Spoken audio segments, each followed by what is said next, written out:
We're very excited to be joined by Congresswoman Yvette Clarke.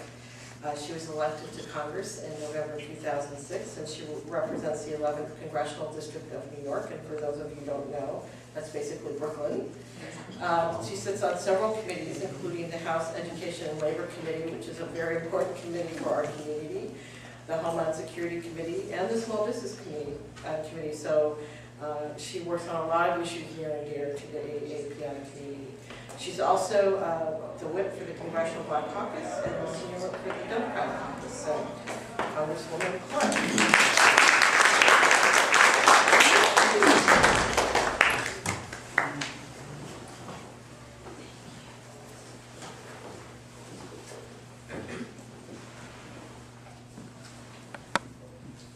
Let me start by thanking Congressman Honda and Congresswoman Chu for extending the invitation for me to address you today, and thank the Asian Pacific Americans for Progress for hosting this.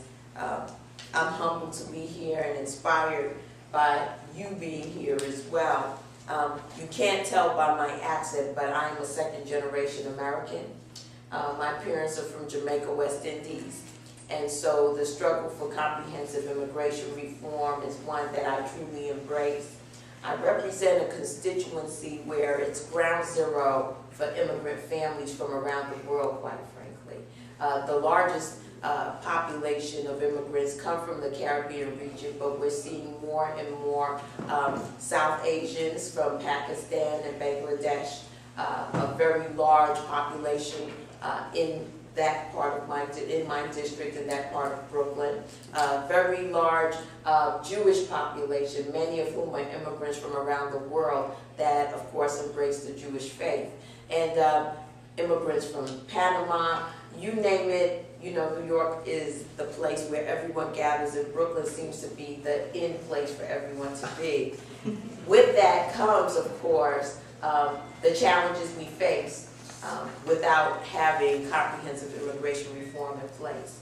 And I wanted to commend you for organizing, because I felt that for far too long, the face of immigration reform was not reflective of all of the people who have been impacted and affected by it. That for too long, Latino brothers and sisters have had to shoulder this very serious issue and have been stigmatized unfairly and unjustly just by virtue of their numbers here in the United States. And no matter what generation you were American, if you were of Latino descent, you could be at any point in time, victimized by the system that was just running rampant and picking people up and shuttling them about. And I would assume that in very largely Asian concentrated areas, you may see a similar type of phenomenon where they didn't care whether you were first generation, second generation, third generation. If you looked Asian, you were subject to ridicule and issues. For those of African descent, it's a little bit different. It's not until you open your mouth and you hear the accent that someone may accuse you of being here undocumented. But we've seen the fallout in central Brooklyn. The massive deportations, the home raids in New York City have been one of the areas that have been just devastating, and family fragmentation.